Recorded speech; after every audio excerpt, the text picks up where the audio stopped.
Hi, and welcome to As I've Seen It. My name is Kimberly, and I am a serious news lover.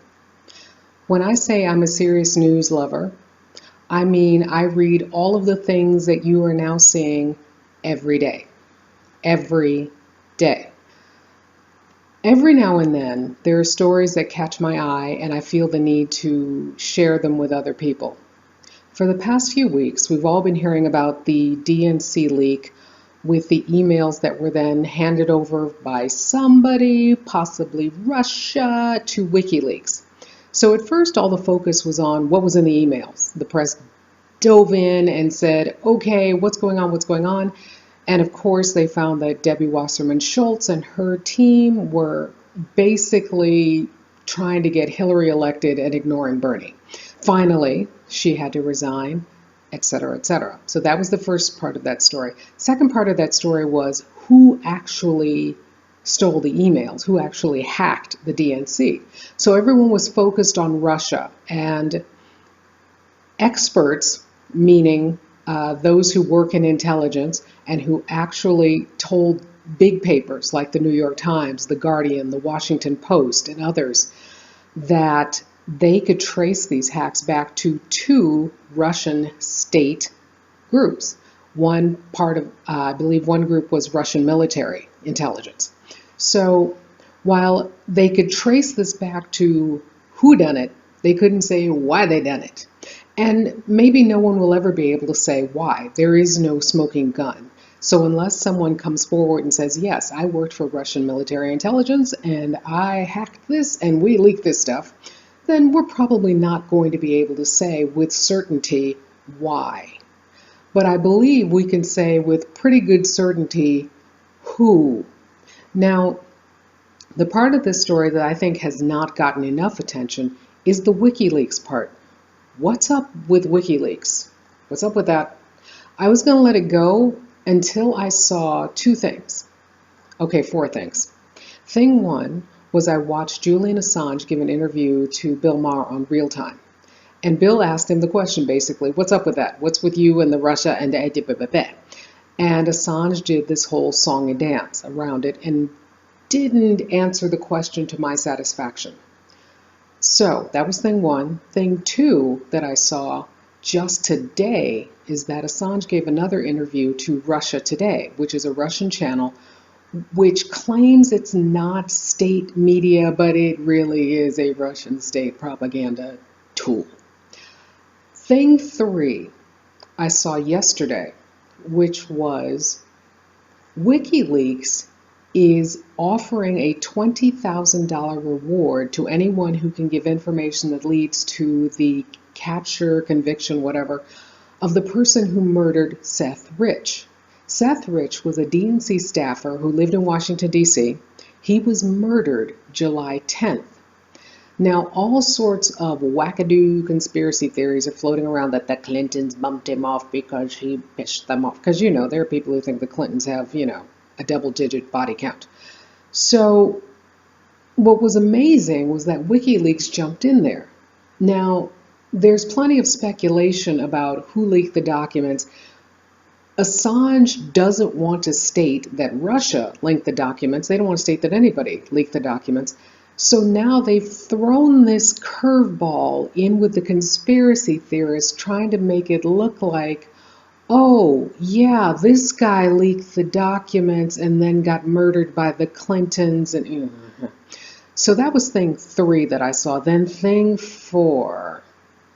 Thing four I saw today that Assange is now about to face questions from the Swedish prosecutors. Now, he's been living at the Ecuadorian embassy for going on 5 years now. I think we're entering the 5th year, because he was accused of sexual assault, rape, and molestation in Sweden. He was allowed out on bail, I believe. He's in London and skipped bail and went to the Ecuadorian embassy, got asylum, and that's where he's been hanging out. So, of course, there are plenty of people who say, why not just, if you're innocent, as you say, face the charges? But he says, no. If I go to Sweden, I'm going to get extradited to the U.S., where I'm going to be tried for WikiLeaks stuff, and I'm going to end up in a cell next door to Chelsea Manning. who got 35 years. Now, the one thing Julian has been consistent about is his dislike for Hillary Clinton. So before we get to these DNC email things, let's backtrack just a little bit. So in June, approximately June 12th or so, Julian Assange gave an interview that most people missed, myself included, and it was on ITV in Britain, and it was an interview given with, I believe, Peston, a journalist I respect, where he's stating that he's got emails that will basically get Hillary Clinton indicted. Peston asked him, well, are you trying to get Trump elected? Do you prefer Trump? He danced around the question, said Trump is unpredictable, but we know that Hillary loves war, blah, blah, blah, blah, blah. Look at the timing. We've got a good 5 weeks before the DNC. They could have dumped these documents at any time. They dumped them at a time to do the most damage. Now, add to that the fact that within these documents, there is personal information on ordinary folk. These are the last, according to Assange, the last 4 digits of social security numbers, last 4 digits of credit card numbers of ordinary people who donated to the DNC. A lot of reporters cried foul, rightly so, I believe. And how did Wikileaks reply? They sent out this snarky anti-Semitic tweet. And when they got called out on the anti-Semitism, then they replaced it with an equally snarky tweet, and then the tweets were deleted. Now, this is not the first time Assange has been accused of anti-Semitism, and we're not sure Assange sent the tweets. Whoever did needs to have their phone taken away. So that was thing one. Around the same time, I noticed an article in the Huffington Post written by, and please forgive me for mispronouncing her name, Zeinab. Sorry if I mispronounced that. But she's a professor. She's here in the U.S., but she has family and friends, of course, in Turkey.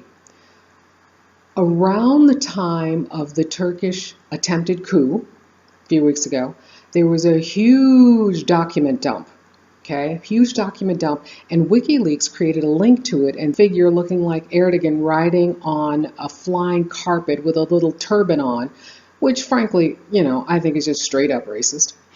But the point that she was making in her article is that these are not Erdogan emails. These are emails from ordinary citizens writing to the party in power to get information. Some of them are just spam. Some of them are recipes. Some of them are asking to have things like potholes fixed. This is what she said in her article. But what's scary is that there are pages of personal information of women voters. She said there are 79 out of 81 of the provinces listed with basically all the women voters in those provinces. Not just their names, but their addresses, and for people who are actually in the party, I believe she said there are some phone numbers. And how does she know that this information is accurate? Because she found the information of her family and friends listed. And when she complained about this, the guy who made the documents dump, he immediately took down his links, he apologized, etc., etc. WikiLeaks chose to get snarky. First of all, they accused her of being an Erdogan supporter. And then they said, well, we're not the ones who uploaded this.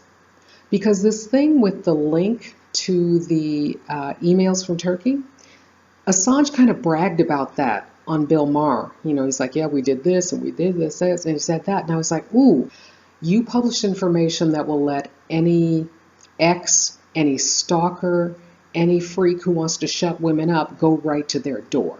And you're bragging about this.